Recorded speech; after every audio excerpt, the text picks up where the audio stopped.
Good afternoon, everybody. That is so hard to say.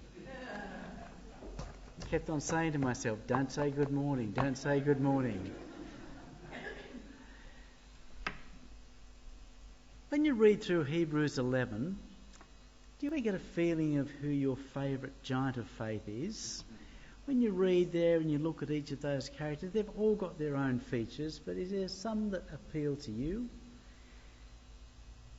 They're there because they have in their soul righteousness. Righteousness does not mean sinlessness. Righteous means you've been forgiven. Righteous means that you have made a relationship with God and your past sins have been forgiven. And they're all examples of righteousness. Which one's your favourite? Do you love an Abraham who left the country that he belonged to, followed a promise that he didn't know and understand? He followed a God that had not yet revealed himself. And God called him his friend. Or is your favourite a Moses who took the people through the wilderness of life, just like our life, 40 years, living on the bread of life and the water of life, of whom God said,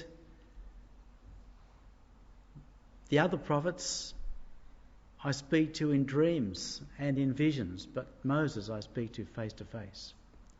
Or is your favourite David? David, who was the leader of Israel, of which God said, he's a man after mine own heart. And also it was said of David that he should set a pattern that the kings of Judah should walk in, follow the footsteps of David, except in the matter of Uriah the Hittite.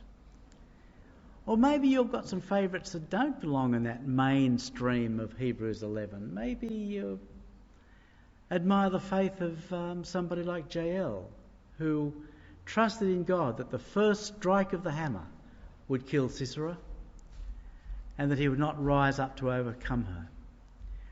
Or maybe Noadiah, who led the rebellion of the prophets against the hardliners in Jerusalem when they came back from their captivity in Babylon. Have you ever wondered who God would pick? Who would God pick out of the Old Testament? Not the New Testament. The New Testament is dominated by Jesus. The New Testament, obviously, we have the only example where righteousness is sinlessness. And that was Jesus, who represented the fullness of the character of God. But in the Old Testament, I wonder who God would pick. Now, I'm not suggesting that God has got a sort of a top 100, like a Spotify list, and he's going to pick off the ones that are the best down to the worst. But he does hold up examples. He does pick examples for us. And those examples were given to Israel when Israel were absolutely at their lowest ebb. Well, it was actually Judah at its lowest ebb. They were taken into captivity, into Babylon. And at that time, God revealed through his prophet Ezekiel who were the greatest examples of righteousness that God could think of. And he said that these people would only save their own souls because of their righteousness, because of how evil the people of Judah had become. Ezekiel chapter 14, verses 14 and 20. Even if these three men, Noah, Daniel and Job, were in it, they would only deliver themselves by their righteousness, says God. And then again in verse 20, even though Noah, Daniel and Job were in it, as I live, says the Lord, they would deliver neither son nor daughter, they would deliver only themselves by their righteousness. They were God's pick. Reckon we would have picked them? Probably not. I can only speak for myself. But they're not the ones that come immediately to mind. But they are magnificent examples which we'll have a bit of a look at. I'm going to digress slightly, and forgive me for digressions. I'm subject to them. Who's the Daniel? Yeah, I know who the Noah and the Job are, but who's Daniel? Well, there's a big argument about that. I asked AI, and even it was sitting on the fence. It said the Daniel in this chapter is spelt differently to the Daniel the prophet. The I is missing, it's D-A-N-E-L. And then, of course, you stop and think, well, it's written in Hebrew, so how can the eye be missing? There were no eyes in Hebrew. Well, I presume it's one of the vowel points was missing, because the eye is a vowel, so that's only my guess. So it's different. And there is an argument on both sides of whether it represented someone different, not our Daniel. Traditionally, the Jewish view, the rabbinic view, and the Christian view is that it is our Daniel, Daniel the prophet. I have vacillated on this backwards and forwards.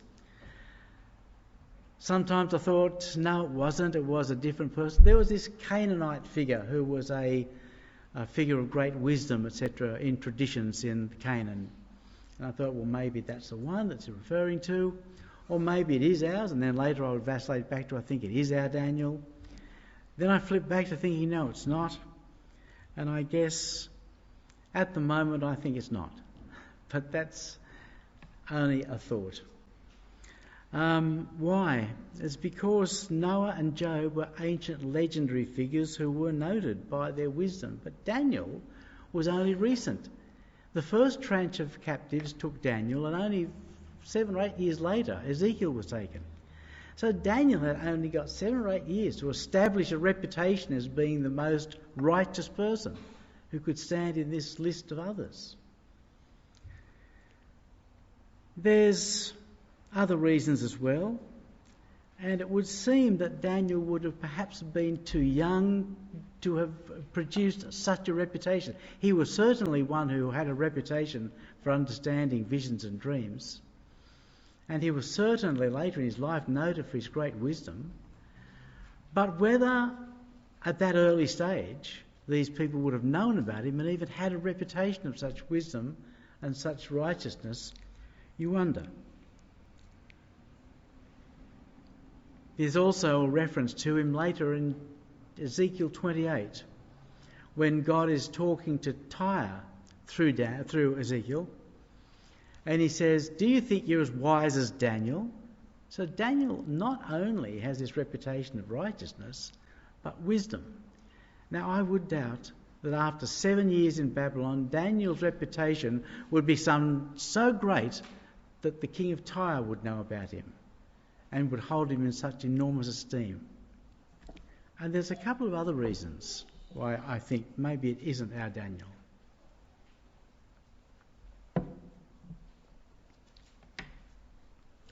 If it's not our Daniel, then Noah, Daniel and Job are in time sequence. Noah comes first, then comes this legendary character from Canaan, and then would come Job. So I know that's not much, but here's another reason I rather like to think it's not our Daniel. Because the 3 that God chose were not in the line of promise. They were not the children of Abraham, Isaac and Jacob. And I think that's a bit of a point.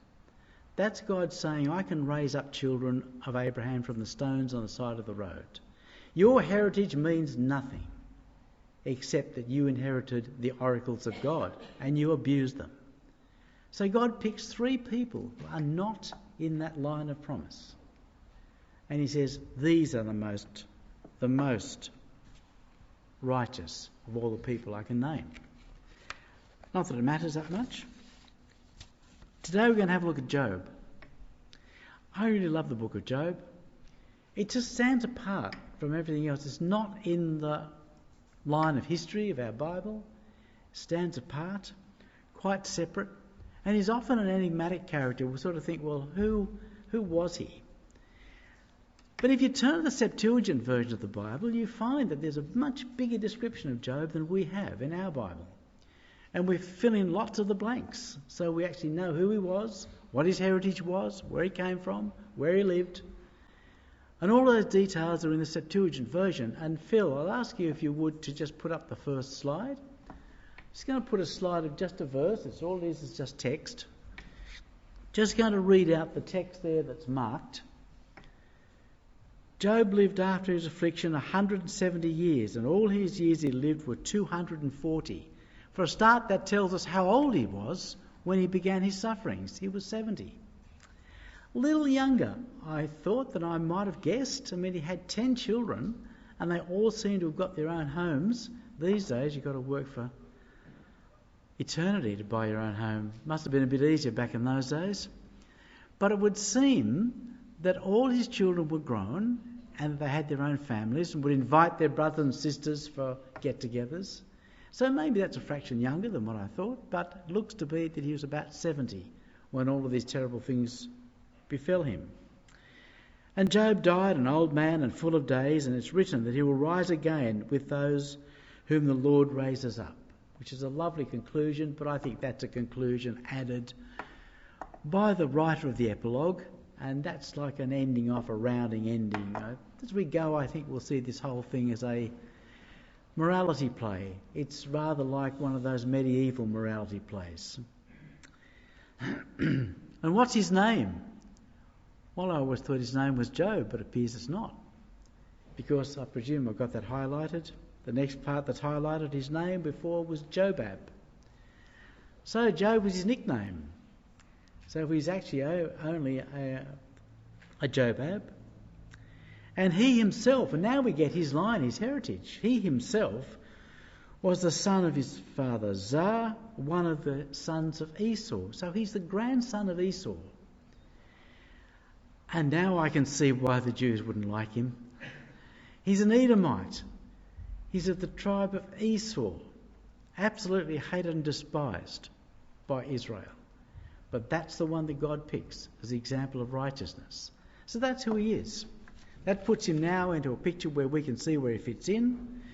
And he and his friends were all servants of God. They were all dedicated to God. And when you read the difference, and we're going to read another passage in a moment, which is radically different between the Septuagint and the Masoretic version, that's our ordinary Old Testament, makes you wonder sometimes which Bible we should be reading. If they're that different, maybe we should be reading both.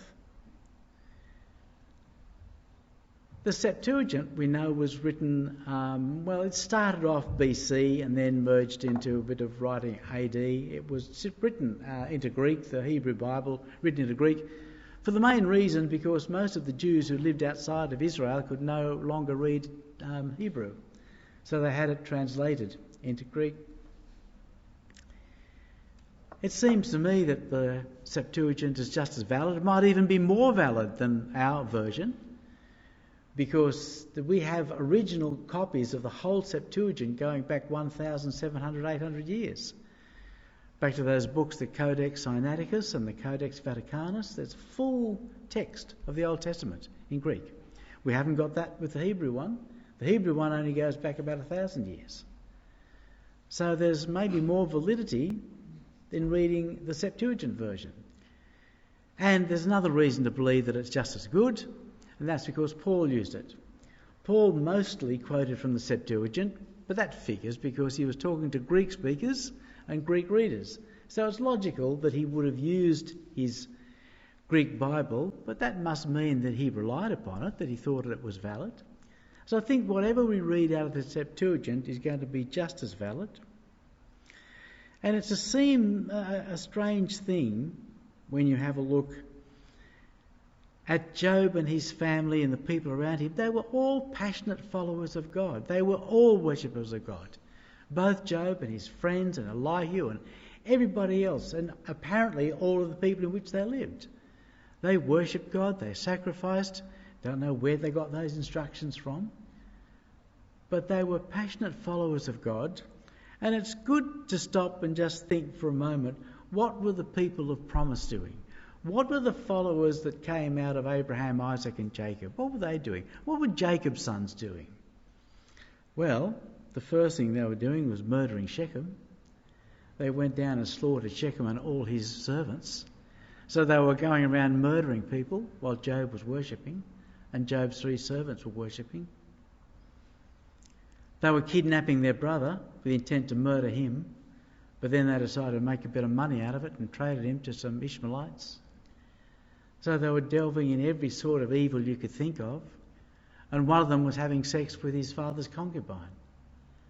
So that's what the sons of Jacob were up to, while all the people of Esau were worshipping and following the principles of God. Have you ever wondered why Job lost everything. We know that Satan came and he said, look, Job is only worshipping you for the good that he gets out of you. He lost everything. He lost all his property. He lost his children. All of his children were destroyed in one blow. Everything was taken from him. Everything that he owned. He ended up in poverty. Even eventually, after the second interference by Satan, he ended up losing his own health. So, why is it that he did not lose his wife? His wife remained. Now, I would think for most people, not all, you'll find that having your wife with you would be a great advantage. You could share your suffering, share your anguish. But she's left. Why? I want to suggest in a moment she's going to cause more anguish being alive than dead. She's going to cause Job more problems being alive than if she had died. Have you ever wondered about her? What she felt? Phil, could I have the next slide? This is another piece from the Septuagint. We have a very minuscule statement in our Bible. She said, look, just curse God and die. Get it over with, Job. Get rid of it. The fact is that when she said curse God, that's a difficult thing to sort out because that word curse can mean a curse or a blessing. She may have said bless God and die. And it's difficult to understand how one word could mean curse or bless. But I think it's understandable in our society now. I've heard the phrase, oh God, used as a blessing in a prayer. And I've seen it used in a whole string of profanities as a curse. So we don't know whether it was curse God or bless God and die. But that's all it's recorded. It seems to be that she didn't understand the situation. But then you come to the Septuagint version, and there is so much more to this woman. I'm only going to read a small part of it. For behold, your memorial is abolished from the earth, and even your sons and daughters, the pangs and pains of my womb, which I bore in vain with sorrows, and you yourself sit down to spend the nights in the open air among corruption of worms. And I am a wanderer and a servant from place to place, from house to house, waiting for the setting of the sun. Can you imagine how she felt when her 10 children died? We only think about Job. How did their mother feel? 10 children dead in one instant. The children she had borne in pain and anguish and raised. Children she had breastfed. Children that when they were little toddlers she'd washed their scratched knees and changed their nappies. Children that she'd seen grow up and homeschooled. Children who had grown up eventually to get their own lives, to meet their marriage partners. She was a mother like every mother, and she lost all of them in a day. Why? Because the stupid husband would not admit his sin. That's what everybody believed. That's what everybody was convinced of, that Job had brought this on himself and had destroyed her family. No wonder she might have been hard to get along with. And when you stop to think about that, it seems to me quite reasonable the way she reacted. And then Job's response. It's a magnificent response. He says, you are talking like a foolish woman. Shall we accept good from God and not trouble? This is one's first step of Job to understanding his situation. And here's a first step that he's saying this trouble I'm getting is not because of my sin. But I want to say a little bit more about Job's wife. I've suggested that she may in fact have caused him more anguish by being alive than if she'd been taken from him, like his children were. I'm going to read a bit of Job 31. Job 31 is a chapter where Job is lamenting that all of the things that have happened to him have happened, if you like, unfairly, because he hadn't committed the sins that should have brought them about. For instance, he says things like, if I had robbed people, I could expect all of my goods to be robbed. If I was unfair to people, I could have expected life to be unfair to me. And he goes through each of these things and he compares what he apparently is blamed for doing compared to what's happening to him. And he keeps on saying, if I'd done this, then I could have expected. If I'd stolen from people, I could expect my goods to be stolen. And then he makes a really curious statement. He says, if my steps had turned from the way, or my heart walked after my eyes, then let me sow and another eat. Let my harvest be rooted out. He's saying, if I had sinned, I could expect my things to be taken. And remember, some of his stuff was stolen by the Sabaeans, I think it was. So he's saying, if I had committed those sins, yes, then that would have happened. And then he says this, if my heart had been enticed by a woman, or if I had lurked at my neighbour's door, then let my wife grind for another, and let another bow down over her. That phrase, bow down over, means have sexual relations with her. Believe me, I've checked it out. So he's saying, if I had lusted after other women, I could have expected my wife to have left and now living with another man. That's what she's doing. She's now left him and she's now living, making meals, sharing the bed with another man. That's why she's causing more trouble by being alive than if she was dead. And so we look at the whole book, and I'm sure we've got our own conclusion about how this book works. The book is full of quite some ancient words. There are some words which I think probably Judges 5 is the most ancient of all the Old Testament documents. But the book of Job contains individual words which are quite hard to translate because they've been lost in antiquity. So it seems the story was very, very old. We don't know when it was first started to be talked about. We do know that it happened at the time of Esau's grandchildren. But we don't quite know exactly when the story began to be used and talked about. I would think it was probably passed down orally for a start. I can imagine it being one of these folk stories that were told. It's true. I'm sure there really was a person called Job. But I think probably for a while it was passed down orally. It might have been written. But it seems that the actual literary features of this book seem to more belong to the time of Hezekiah than anyone else. And it's quite likely that it was orally passed down or written down in a primitive form. And then when you get to the time of Hezekiah, it's written in its present form. And it is pretty obviously stylised as a play. It has a prologue with the person talking about the interviewing with Satan and God saying to Satan, where have you been? He said, I've been wandering around. Well, consider my servant Job, that there is none like him on earth. And then we get to the end. There's an epilogue. We end up to the end of the story and we find where Job finds that all of his complaints against God have been groundless because of God's greatness, and that evil does not come as a consequence of sin. But in the middle we have these speeches, and we have them all in patterns which obviously seem to me to represent something which would have been a play. You've got a set of speeches by first Job, then Eliphaz, then Job, then Bildad, then Job, then Zophar, and then each of these are repeated 3 times, so that each one of them has a go at saying something. So what it tells you is that all of these people who came to see Job, all of them had a passionate connection to God. They certainly misunderstood God. But all of them, every speech, is simply about how God would react to the situation and how it was caused by God. Job himself was a great leader of the community. I could imagine him running Bible classes, except they had no Bibles.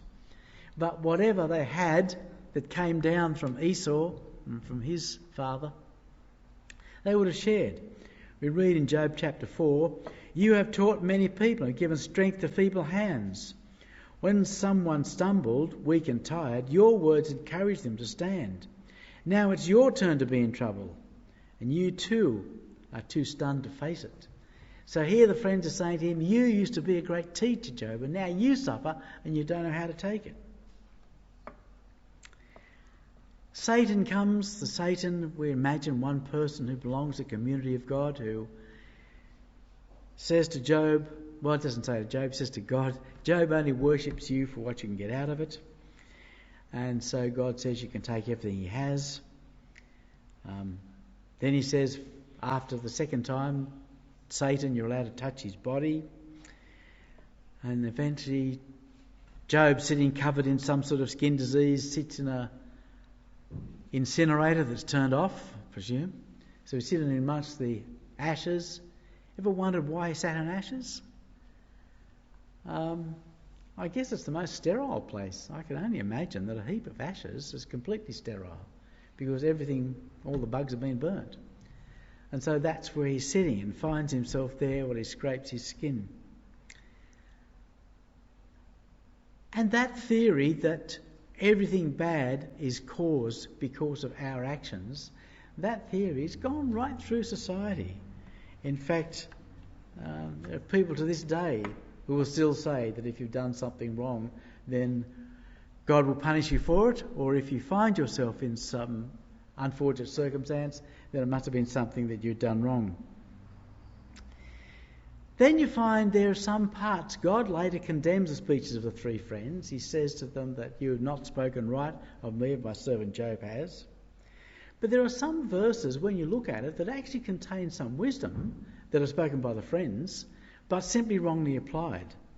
And can I just quickly quote Job chapter 5, verse 17? Behold, happy is the man whom God corrects. Therefore do not despise the chastening of the Almighty. Do you recognise those words? Happy is the man that God corrects. Do not despise the chastening of the Almighty. They come from Proverbs. Now, Job's not quoting Proverbs, because that wasn't written till later. But Proverbs says, my son, do not despise the chastening of the Lord, nor detest his correction. And if you want to go further into Hebrews, have you forgotten the encouraging words when God speaks to you as his sons and daughters? My child, pay attention when the Lord corrects you, and do not be discouraged when he rebukes you, because the Lord corrects those he loves and punishes everyone he accepts as his child.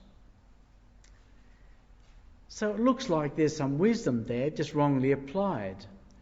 But at the same time, we don't want to misunderstand that and think that that means that everybody who suffers is therefore being corrected.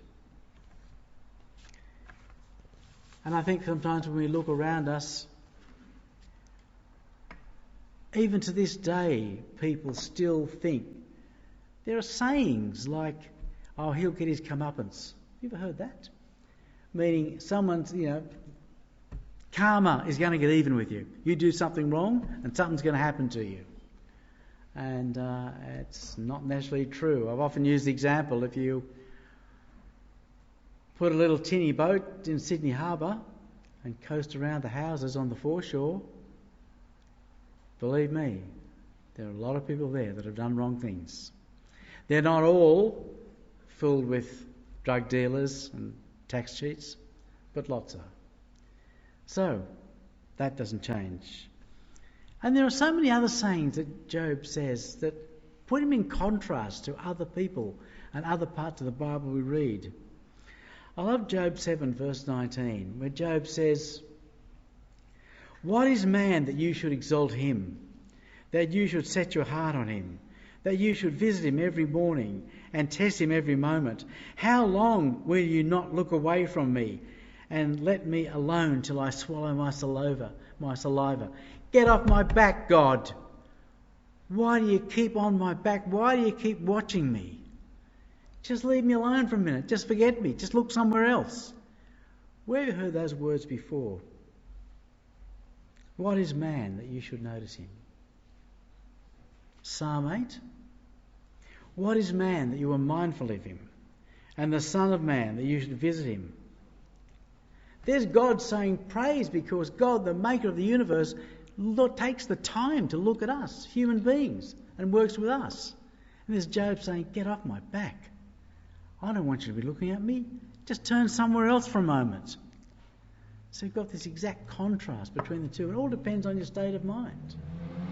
It all depends on your feeling. That's a lot of wasted petrol. There are other places too.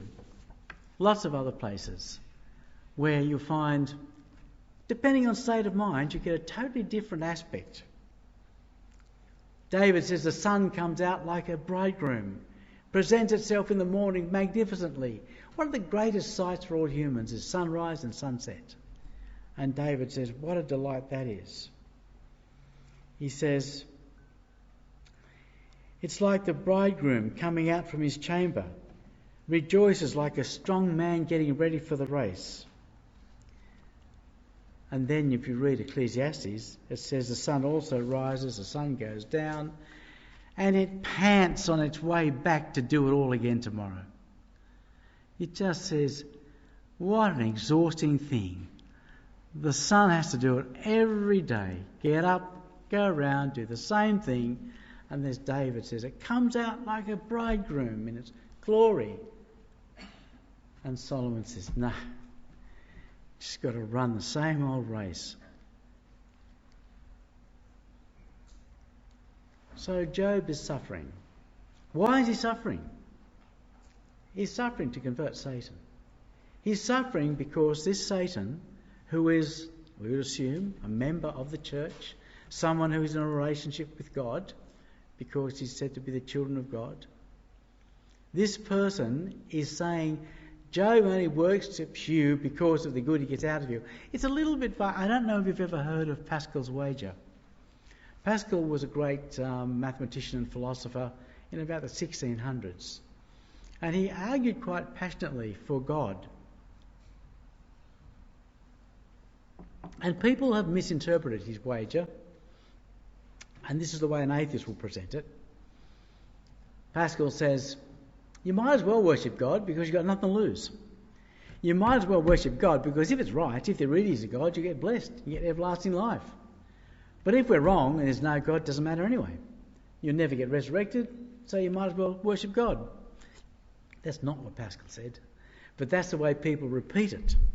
And that's what Satan was saying. He's saying Job is worshipping only because of what he can get out of you, God.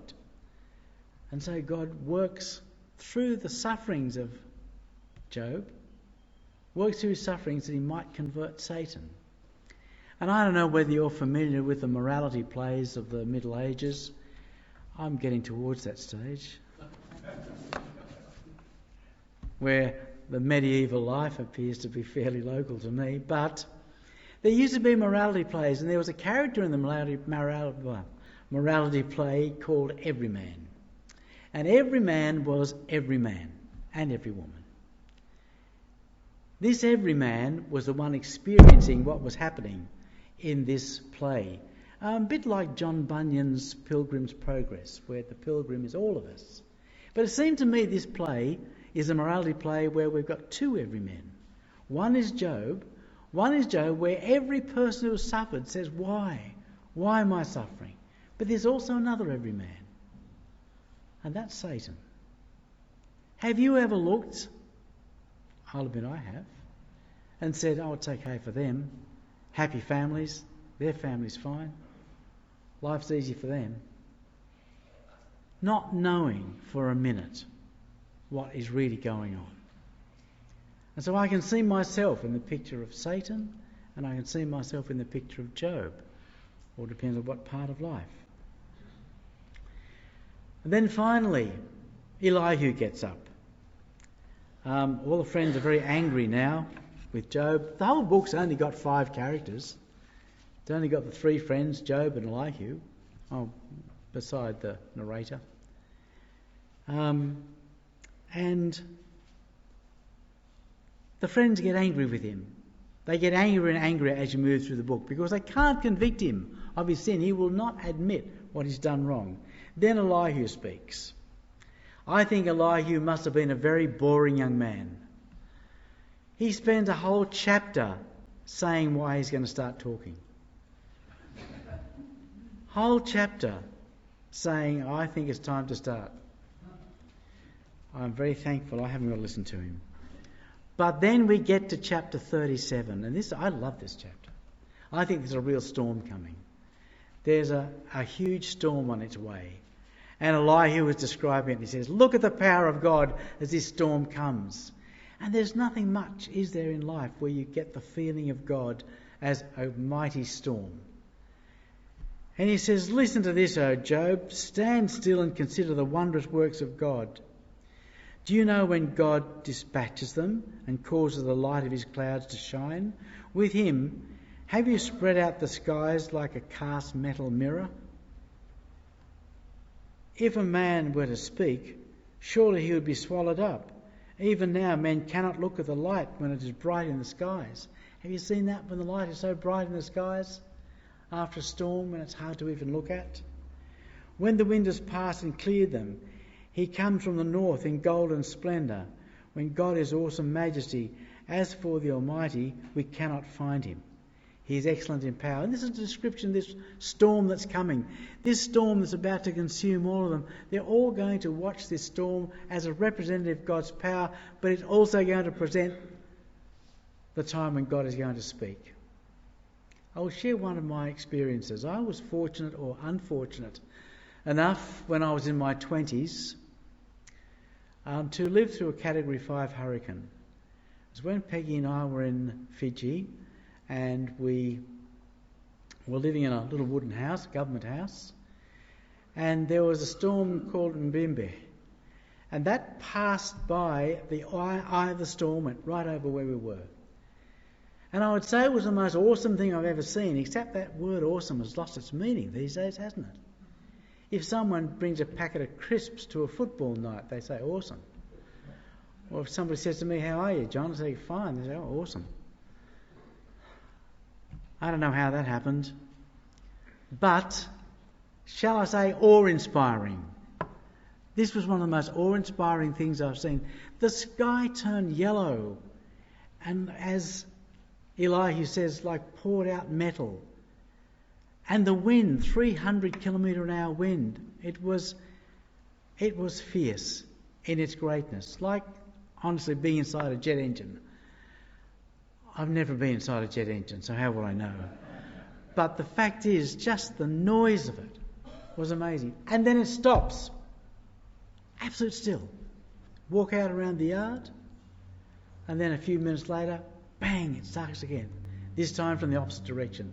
Because the eye has passed over, and now the whirlwind has come around and it's coming back from the other direction. It is a mighty experience. And this was what was happening. And this is how God presents himself to talk to Job. And so God speaks to Job, and he gives him the answer to his problem. Job has begged for an audience with God. All the way through the book, Job has said, just if only I could talk to you, God. If only we could have a courthouse. You could be the judge. I would be the defence attorney and the defendant. And if I could only present my case, I could prove to you I haven't sinned. And suddenly, he's there and he can't say a word. Because he doesn't need to present anything. He hadn't sinned. God had never convicted him from sin. But dear, that belief is hard to die, isn't it? I've said this before, but when Jesus saw the man born blind, his disciples said, who sinned, this man or his parents? You can imagine Jesus thinking, just read your Bible. It's got nothing to do with whether you sinned. And Jesus said, neither this man nor his parents have sinned. Of course they'd sinned. But not a sin that brought this catastrophe upon the family. And so, here we are, God talking to Job. And I suppose we might stop for a moment and say, well, does God protect those who love him? I'll read a couple of Psalms. The angel of the Lord encamps around those who fear him, and he delivers them. Salvation of the righteous comes from the Lord, and he is their stronghold in times of trouble. The Lord will keep you from all harm. Watch over your life. your comings and your goings. I believe they're generalisations. If a community loves God and walks with God, just like Israel did, the times when Israel were most protected were the time of David and Solomon, when the extent of the kingdom of Israel almost went to the old promises of the promises of Abraham, almost. And at that time, God did protect Israel, and he said in Deuteronomy, Moses said to the people, if you obey God, God will look after you, and he'll bless you in the field, he'll bless with abundance in all of the things that you do. But not for individuals. During the time of David, when people were worshipping God and being blessed in battle, how did Uriah get on? Not great.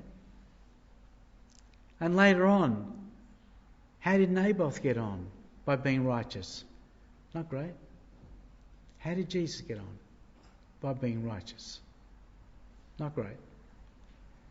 They're generalisations. And for an individual, doesn't apply.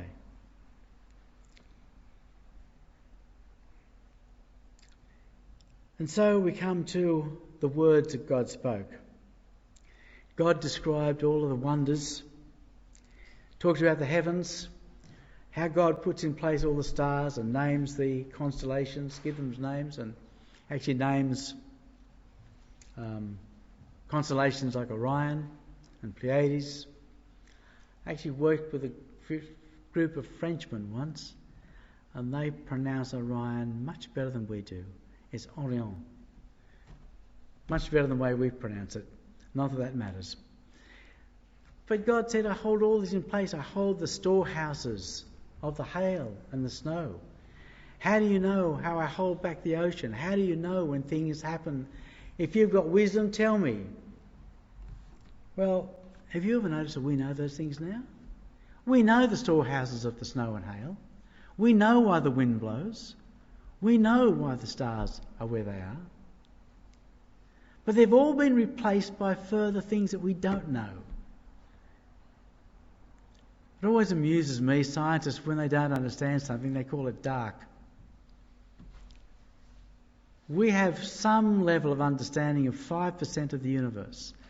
5% of the universe we have some level of understanding. The rest of it we call dark matter and dark energy because we don't know what it is. And so it's exactly the same. We're still in a position where only God understands and we don't. And so God moves on from there, the wonders of creation. He starts talking about animals. And he says, the goats, they go up into the mountain crags to have their young. The lions and their young roar for food. Ravens fly around trying to find food. And you can imagine Job thinking, when's he going to get to the bit about why I'm suffering? When's it going to come up? Here it is, Job. This is why you suffered. Then Job says, all right, talked about all that. We get halfway through chapter 39. You want to know, Job? You want to know why it all went wrong? Here it is. Chapter 39, verse 14. The ostrich leaves her eggs in the ground and warms them in the dust. She forgets that a foot may crush them or a wild beast might break them. What on earth has that got to do with anything? Why is God telling him about ostrich eggs? In this time of Job's life, when he wants to confront God and say to him, God, why have you done this to me? God starts talking about ostrich eggs. And by the way, I did ask AI about ostrich eggs. They are the hardest eggs ever. They are the hardest eggs of all eggs. And it says you can get a 115 kilogram person to stand on them and they won't break. I'm pretty sure it was kilograms, maybe pounds. But the important thing is they are really tough. But why is God telling him this? Why is God going on and saying? And this stuff about lions who can't find their food and mountain goats go up to the top of mountains and have their babies. What's this got to do with it all? And if you look at all of them, you'll find that every one of them, wild donkeys, they all do what we would not expect them to do. They all seem wrong. I was a farmer once, It was a very, very bad one.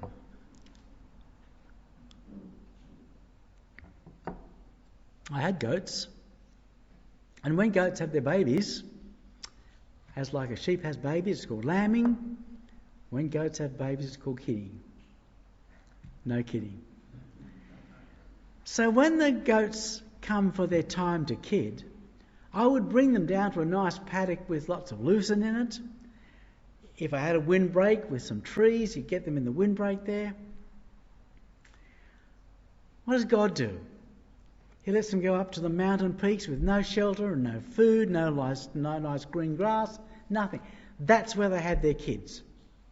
And then he's implying to Job, are they all dead, Job? Have I made a mistake? Does it not work because I don't do it your way?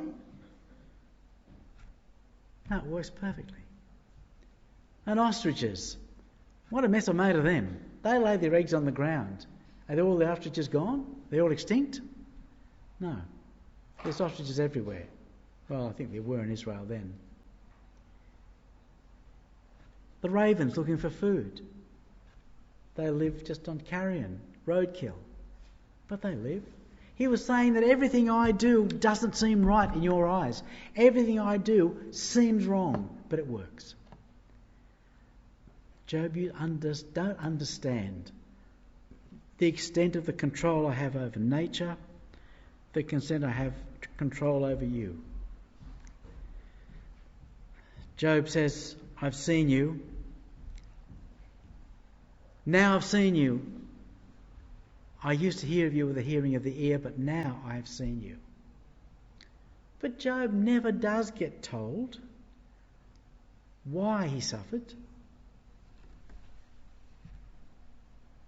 And then he's told to actually act as a priest for his friends. And then, by acting as priest and accepting their sacrifice, it becomes clear that he is also suffering for them, because his suffering has not finished. When he has finally met God, and when he has finally come to understand that God is in control, that no matter what God does, it is right, his suffering doesn't stop. He's talking to God and he's still covered in boils, he's still sitting in an ash heap. When does his suffering stop? When he prays for his three friends and when he accepts their sacrifice. Is this screaming something at you? Is this screaming that the righteous have suffered for the sinners? The righteous Job suffered for the sinners, first for Satan and then for the three friends. Maybe they're the one, I don't know. But he suffered and he had to give sacrifice or accept their sacrifice. He had to be an intermediary between them and God. And I think the whole story is a gospel story. An alternative title for today I was going to choose was The Gospel According to Job. Because it's a story of the righteous suffering for the sinners.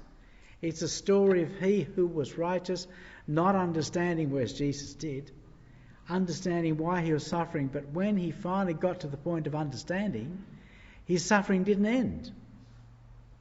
He got to that point and his suffering only ended when the friends found their oneness with God. The friends, when God spoke, they were all still rich and happy. It wasn't until they were covered by Job's righteousness that they found their oneness with God. And it would seem to me that as we go through the whole book of Job, we've got a magnificent, if you like, encounter with the Lord. I don't think there is much. I can imagine if anybody was looking at this title, you would have guessed that it was the occurrence of Job talking to God that would have been one of the most magnificent encounters that we ever get. It's the longest talk, I think, that God has ever given in the whole Bible. The speech from God here is the longest speech God makes in the whole of the Bible. And what's it all about? It's all about a man who had to suffer, a righteous man who suffered for the sinner and converted the sinner. And that was the story of the whole of the book of Job. Didn't get far. I mean, in terms of the people of Israel believing it.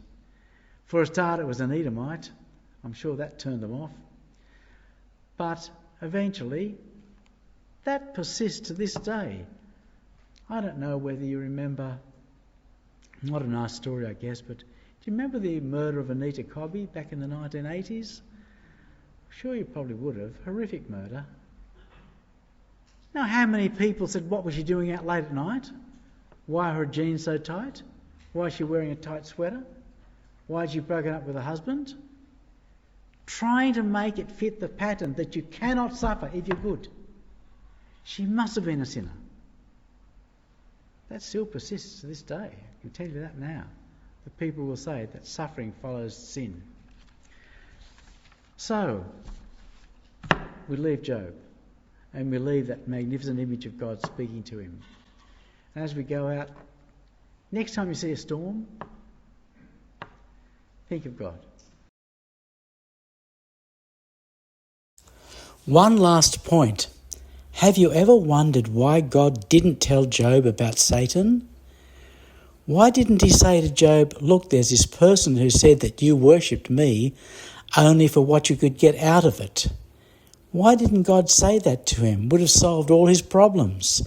Instead, God goes on about emu eggs and donkeys wandering in the desert and young lions looking for food and goats in the mountains and Leviathan and Behemoth. Why didn't God tell him about Satan? Because if God had told him, it would have destroyed the universality of the story. It would have applied only to Job and not to you and I. The way it is now, Job maintained his righteousness, never knowing why he suffered. That's an example for us. We don't know why we suffer. But if we maintain our righteousness, we know that the end will be exactly the same as Job's. Resurrection and everlasting life. So the whole message was, you suffer without ever knowing why, whether it was meant or whether it was not meant.